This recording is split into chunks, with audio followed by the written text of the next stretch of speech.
Assalamualaikum warahmatullahi wabarakatuh. Alhamdulillah anak-anak kita bertemu kembali. Kali ini Ibu akan membawakan materi tentang belajar efektif dan self-improvement. Ya, ini ya. Apa sih belajar efektif itu? Ya Ibu mau tunjukin dulu deh apa itu belajar efektif ya. Apa itu belajar? Ini ya, Ibu cari yang mudah, ini ada di Wikipedia, yaitu perubahan yang relatif permanen dalam perilaku atau potensi perilaku sebagai hasil pengalaman atau latihan yang intensif. Gitu. Nah, yang paling penting dari perubahan itu adalah membangun dan merubah jiwa. Jadi jiwanya yang berubah, bukan hanya melulu tentang fisiknya saja. Perubahan yang menuju ke arah yang lebih baik. Oke, bagaimana caranya supaya belajarnya bisa efektif? Yang pertama, niatnya harus diluruskan. Kalau sudah lurus, dijaga juga kelurusannya. Jadi tetapkan niat yang kuat, luruskan niatnya, menjaga kelurusannya. Supaya mudah menjaga niat itu supaya lurus, maka niatkan itu untuk orang-orangmu tercinta.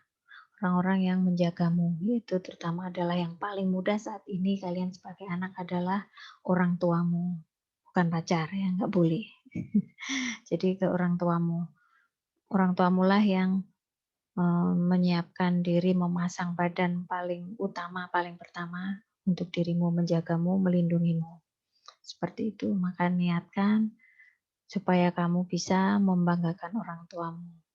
Dan yang jauh lebih penting sebenarnya adalah untuk ibadah gitu. Nah, gimana supaya menjaga lurus niatnya adalah banyak bertanya pada diri sendiri. Tuliskan pertanyaan itu, jawabnya juga harus dengan jujur. Apakah benar perilakuku ini akan membanggakan orang tuaku atau sebaliknya malah memalukan? Jawabnya harus dengan jujur. Oke. Nah, agar bisa fokus, tidak melenceng dari niat, maka tuliskan tujuannya. Tadi kan niatnya belajar sungguh-sungguh ingin membanggakan kedua orang tua. Gimana supaya orang tua bangga? Maka tuliskan tujuanmu. Tujuanmu belajar itu apa? Di SMA 2 Cikarang Pusat ini kamu belajarnya supaya baik, efektif. Tujuanmu tuh harus punya tujuan apa? Gitu. Nah, tujuan atau goal itu yang dikatakan baik itu gimana? Ya, kalau jelas tujuanmu apa belajar di SMA 2? Cari ilmu supaya pinter. Nah, pinternya itu seperti apa?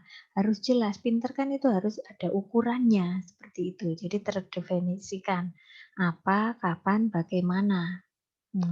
Apanya itu apa? Oke, baru terjawab apa aja mungkin ya. Pinter, definisinya apa? Nilainya bagus. Kapan? Setiap semester. Setiap terima rapot nilainya harus bagus. Bagaimana? Nah, bagaimana itu berarti ya kalau nilai rapotnya harus bagus, berarti ulangannya harus bagus. Kalau ulangannya bagus, berarti harus ditempuh dengan cara apa? Memperhatikan gurunya dan nilai ulangannya bagus gitu ya. Dengan kata lain pokoknya spesifik, khusus banget untuk dirimu sendiri gitu. Akhirnya kamu mungkin untuk melakukan strategi gitu. Strateginya gimana tuh gitu. Nah, supaya tujuanmu bisa tercapai dengan mudah, maka kamu harus perhatikan ini penting ini. Kelihatannya tuh orang mungkin melihatnya kadang nggak ada hubungannya dengan masalah akademis, nggak ada hubungannya dengan masalah hafalan dan sebagainya. Tapi semua ini sebenarnya sangat penting dan kalian harus tahu itu karena yang penting adalah ridho dari Tuhan Allah Subhanahu wa Ta'ala. Ridho dari Tuhan itu yang jauh lebih penting karena Tuhan yang maha kuasa gitu. Kalau kamu nggak mendekat padanya, ya gimana kamu bisa mendapatkan bagiannya, ataupun kalau kamu mendapat apa yang kamu inginkan padahal itu di bawah kuasaan Tuhan, tapi kamu nggak mau mendekat pada Tuhan, nggak mau mendekat pada Allah, maka bisa jadi itu hanya sifatnya kamu ya udah semakin diuji, dikasih, tapi kamu akan tahu terima kasih nggak? Seperti itu. Nah, kalau kamu nggak tahu terima kasih, maka hal itu akan menyesatkan.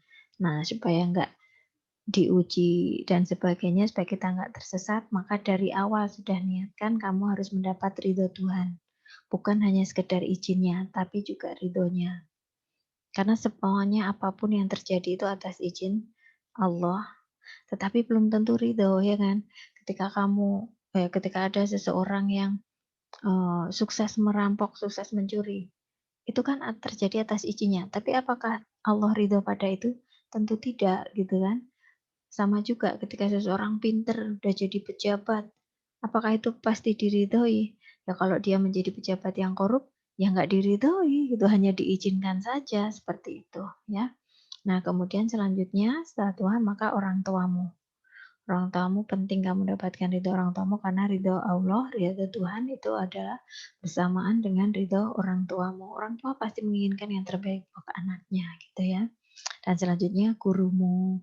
Guru beliau-beliaulah yang mengantarkan ilmu kepadamu, orang tuamu menitipkan kamu kepada beliau-beliau, maka kalau guru ridho, maka insya Allah ilmumu akan bermanfaat dan semuanya itu tadi akan mendatangkan keberkahan. Nah, kalau mereka semua pada ridho, orang tua, guru ridho, maka insya Allah doa yang baik-baik pula lah yang mengiringi langkahmu. Kalau dapat doa yang baik, maka ya alhamdulillah akan dapat kesempatan yang baik juga, seperti itu. Nah, tadi tujuannya supaya kerja kerasnya, kerja cerdasnya nggak sia-sia, tadi kan dilalui harus dengan memperhatikan ridho Tuhan, ridho orang tua, dan ridho guru, ya kan? Nah, sekarang berarti kalau sudah seperti itu, insya Allah langkah kita nggak akan tersesat. Maka kita harus menetapkan tujuan tadi yang jelas, yaitu kalau kalian SMA, ya jangka pendeknya sih masalah nilai rapot itu tadi, karena nilai rapot inilah yang akan menuju ke jangka panjangnya, yaitu SNMPTN. SNMPTN itu yang dilihat nilai rapot dari semester 1 sampai semester 5. Jadi kalau nilai rapotnya jelek ya SNMPTN-nya bisa hanya tinggal hayalan belaka gitu. Nah, kemudian selanjutnya adalah di antara jangka pendek dan jangka panjang itu ada jangka menengah yang bisa menjadi perantara tapi manfaatnya sangat besar. Jangan sampai diabaikan, yaitu berupa lomba. Setiap orang, setiap anak di sini harus punya target untuk diri sendiri. Aku harus ikut lomba. Apakah itu kalian buat sebulan sekali atau 1 tahun sekali? Berarti kalau 1 tahun sekali minimal selama sekolah di SMA 2 harus pernah ikut lomba selama 3 kali. Utamakan yang lomba eksternal. Apalagi sekarang belajar online, maka banyak sekali lomba online ya. Oke, dari lomba ini akan mendukung banget keterampilanmu untuk mendapatkan nilai rapot yang baik, mengatur waktu, belajar, memperkaya kemampuan, maka lomba harus diikuti. Nanti juga ketika kamu bisa menang, terutama lomba eksternal ya, itu akan mendukung portofoliomu ketika masuk perguruan tinggi negeri. Seperti itu. Nah, makanya lomba ini adalah ada hubungannya dengan ini. Kalau ingin mengurangi saingan, maka ciptakan keunggulan pada dirimu. Yaitu lewat lomba ini kamu akan mengetahui keunggulan-keunggulanmu. Kamu menang di mana, berarti itu keunggulanmu. Seperti itu. Dengan keunggulan inilah kamu bisa mengurangi saingan. Gitu. Kenali mana yang penting dan mana yang cukup sekedarnya. Jangan sampai terlena nonton video-video lucu, nonton video TikTok dalam waktu yang panjang, sementara kamu mengabaikan latihan soal, mengabaikan belajar untuk persiapan ulangan berikutnya. Nah, itu kan berarti jangka pendekmu aja itu nanti akan sulit dicapai kalau kamu nggak memperhatikan waktu, gitu ya. Jadi itu tadi kalau tentang belajarnya ya, belajar efektif seperti itu, perhatikan niat, perhatikan detailnya dan cara mencapainya, seperti itu. Apakah nilai rapot segalanya? Ya, tergantung. Nilai rapot penting, sangat penting karena memang itu identifikasi kamu berhasil enggaknya belajarmu di SMA 2 Cikarang Pusat ini. Tapi bukan berarti lalu menghalalkan segala cara. Tadi lagi balik pada penilaian Allah Subhanahu wa taala dan orang tua serta guru, gitu kan. Apakah kamu membawa malu atau membuat bangga orang tuamu, tuh. Oke, nah sekarang untuk semua itu juga perlu kamu ada self improvement. Itu juga bagian upaya untuk bisa mencapai itu. Jadi belajarnya efektif, self improvement diperlukan supaya kamu Eee, bisa semakin mencintai diri sendiri. Bagaimana bisa begitu? Ya karena self improvement bisa dicapai apabila kamu mengenali diri sendiri. Mengenali diri sendiri diawali dengan mengenali kelebihan dan kekuranganmu. Tuliskan semua kelebihanmu, tuliskan semua kekuranganmu. Lalu dari situ kamu baru memikirkan apa keinginanmu. Apa sih sebenarnya yang kamu inginkan dalam hidupmu, masa mudamu ini terutama, ingin mencapai apa, ingin menjadi apa, gitu ya. Nah, eee, setelah mengenali diri sendiri, kamu tahu apa yang kamu kenali, apa kamu inginkan. Nah, kalau kamu tahu apa yang kamu inginkan, kamu tahu harus melakukan apa. Nah, setelah tahu harus melakukan apa, kamu meningkatkan diri, maka akhirnya kamu tidak lagi membenci diri sendiri. Jadi self improvement salah satu manfaat positifnya adalah eee, akhirnya kamu tidak lagi benci sendiri karena kamu menyadari, "Oh ya, di diriku ada kelebihan-kelebihan," dan dari kelebihan itu juga kamu akan mengetahui keinginanmu, kamu tahu keinginanmu, kamu tahu apa yang harus kamu lakukan untuk meningkatkan kualitas dirimu supaya tercapai keinginanmu. Semakin banyak, semakin sering yang kamu sadari kebaikanmu, kemampuan yang kamu tingkatkan, maka kamu akan tidak lagi membenci diri sendiri. Bu, masa ada sih orang membenci diri sendiri? Ya, saya kira kalian pasti sudah merasakannya. Ada kalanya kalian benci diri sendiri. Kalau ini ya yang berhubungan sama anak-anak muda biasanya adalah antara berteman, ya. Teman-teman kok lebih banyak yang suka dia sih, kok nggak ke aku? Nah, itu pun bisa menimbulkan rasa benci pada diri sendiri. Atau ketika kamu ingin sesuatu tidak bisa mencapainya. Ketika patah hati bukan dalam artian patah hati itu bukan hanya melulu tentang pacaran ya. Patah hati ketika kamu ingin beli ini nggak bisa, ingin dapat itu nggak bisa, ingin menang ini nggak bisa.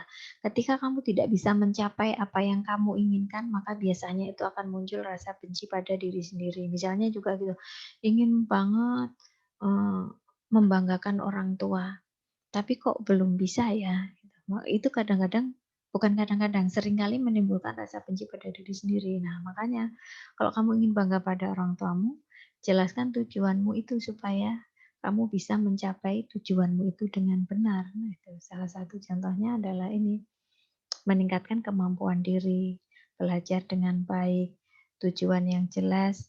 Kalau memang ingin nilainya bagus, berarti ya belajar, memperhatikan guru, tugas dikerjakan, seperti itu. Jadi semuanya itu adalah breakdown. Breakdown itu adalah turunan-turunan dari tujuan besarmu gitu. Kalau kamu nggak menetapkan tujuan besarmu dan tidak merincikannya, yaitu tadi kamu nggak tahu apakah tujuan bisa dicapai atau tidak. Nah, di sini lagi hubungannya dengan self improvement adalah self improvement meningkatkan kemampuan dan kualitas diri adalah dalam rangka membantu dirimu mencapai tujuan itu tadi. Sebelum tercapai tujuannya, pasti di situ ada upaya-upayamu untuk meningkatkan kualitas diri. Nah, dalam perjalanan meningkatkan kualitas diri itulah, di situ akan muncul rasa bangga pada dirimu sendiri sehingga tidak lagi membenci diri sendiri.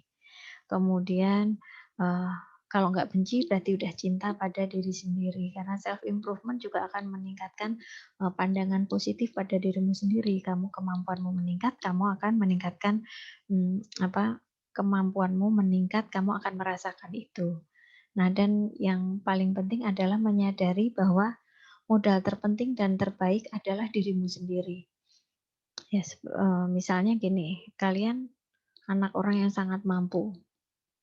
Tetapi, orang tuamu sudah mengirim kamu ke bimbingan belajar mana, ke tempat apa, kursus musik, kursus tari dan sebagainya, pokoknya, segala hal diupayakan. Tapi dari kamunya sendiri nggak ada rasa bangga, rasa percaya diri bahwa kamu memiliki kemampuan untuk itu, maka ya susah gitu kalau hanya orang lain meyakinkan tapi dari dalam dirimu sendiri nggak ada keyakinan, kepercayaan bahwa kamu adalah modal terpenting dan terbaik, maka ya akan susah berkembangnya gitu ya.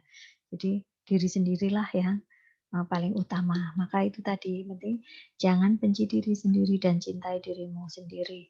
Caranya tingkatkan kemampuan. Jadi semuanya itu akan saling berhubungan gitu. Oke. Nah, kalau sudah seperti itu, maka kamu akan muncul perasaan bahwa kamu layak untuk mendapatkan apapun yang kamu inginkan. Nah, supaya kamu memang betul-betul hanya bukan berupa pemikiran layak saja, tapi betul-betul layak, maka kamu harus mendapatkan persetujuan. Persetujuan dari siapa? Balik lagi, persetujuan dari Tuhan, dari teman, dan juga dari lingkungan. Kalau ini berarti sudah semuanya 3 unsur ini, maka berarti semesta semuanya, baik Tuhan, teman, lingkungan, maka semesta berarti mengaminkan kamu mungkin untuk mencapai tujuanmu itu. Kenapa sih kok persetujuan Tuhan dulu yang utamakan? Ya karena kalau ada hubungannya dengan Allah, dengan Tuhan, maka itu ada standar kebenaran. Kalau ada standar kebenaran, maka insya Allah semua yang lainnya juga akan setuju. Tapi beda kalau kamu mengutamakan teman dulu, teman itu belum tentu, manusia kan kadang ada khilafnya, ada salahnya. Kadang yang benar menurut manusia itu belum tentu benar secara hakikat, secara memang nilai kebenaran itu artinya nilai kebenaran dalam di tengah manusia itu bisa mengalami pergeseran gitu, baik secara eh, natural maupun secara tidak baik seperti itu.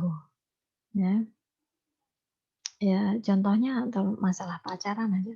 Pacaran itu semua orang kalau ini sebenarnya nggak bagus, nggak ada bagusnya. Jadi kalaupun bagus sedikit lebih banyak mudorotnya ruginya daripada kebaikannya. Tapi belakangan ini hampir banyak sekali orang atau anak muda yang melakukannya sehingga pacaran eh, bergeser menjadi tidak apa-apa gitu kan. Bahkan kalau yang nggak punya pacar malu karena menganggap dirinya nggak laku. Nah itu makanya kalau manusia atau teman tidak bisa jadi standar benar atau tidak. Maka persetujuan yang paling utama adalah persetujuan atau ridho dari Tuhan. Seperti itu. Bukan berarti teman juga nggak penting, tetap penting ini perlu karena kan kalau kita bekerja sama dengan manusia ya harus manusia lain harus setuju. Cuman kita harus pilih-pilih mana persetujuan teman yang juga searah dengan keridhaan Tuhan gitu. Jadi kalau teman setuju tapi mengarah kepada hal yang menuntun kita pada hal yang tidak baik, maka tinggalkan teman seperti itu gitu. Karena akan menyesatkan kita kelihatannya bagus pasti hanya sementara tapi semu dalamnya keropos nanti akan mudah meruntuhkan kita seperti itu. Kalau kalian merasa diri kalian layak mendapatkan sesuatu, maka kalian akan berusaha sebisanya supaya lingkungan pun mendukung ke arah itu. Ya, contohnya gini, kalau kalian ingin punya handphone baru, ya kan? Maka pasti segala hal akan kalian lakukan daripada dibanding harus punya buku baru, ya kan? Buku dan handphone bagi kalian pasti lebih penting handphone, ya kan? Makanya ketika ini kalau begitu aku harus menabung dari uang sakuku. Aku harus nanti kalau masih sampai pada tanggal sekian masih kurang akan mengajukan permintaan ke mama atau ke papa. Jadi pokoknya segala strategi itu dilakukan untuk mendukung mewujudkan keinginan yang betul-betul kamu inginkan itu. Nah, makanya untuk semua itu, supaya kalian tidak salah langkah, maka utamakan persetujuan dan keridhaan Tuhan. Jadi kalau sudah kamu melayakkan dirimu dengan meningkatkan diri, maka yang paling penting adalah menjaga kebenaran. Nah, supaya kalian lebih paham, maka kalian silahkan nanti mengerjakan dengan baik tugas yang Ibu berikan, di Google Form ya, linknya Ibu bagi di deskripsi video ini. Silahkan